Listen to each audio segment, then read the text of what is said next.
Entre 1950 et l'armistice de juillet 1953, près d'1,8 million de jeunes Américains ont défendu la Corée du Sud contre la Corée du Nord, soutenue par la Chine communiste.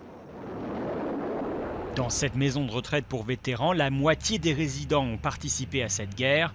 60 ans plus tard, ces anciens combattants se souviennent de ce conflit dans un pays lointain, au climat hostile et au paysage désolé. Charles était aviateur à bord d'un bombardier B-29.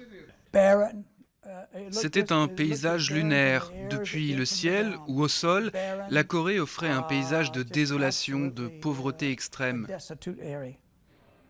37 mois de conflit laissent la Corée au bord du gouffre, divisée par l'une des frontières les plus hermétiques au monde.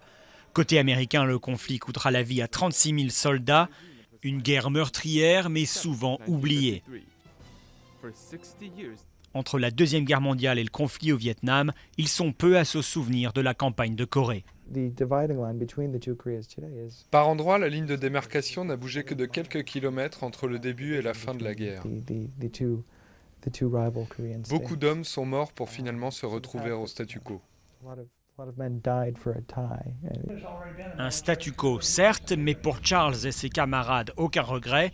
S'ils devaient à nouveau être appelés à se battre, ils repartiraient au combat sans hésiter.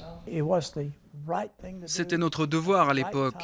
Si c'était à refaire, je monterais à nouveau dans mon bombardier B-29 sans me soucier des températures glaciales. Je serais prêt à revivre tout cela et à me battre à nouveau. 60 ans après la fin des hostilités, les deux Corées n'ont toujours pas signé de traité de paix. Mais ces anciens combattants espèrent que l'anniversaire de l'armistice rappellera au monde entier les sacrifices de leur génération.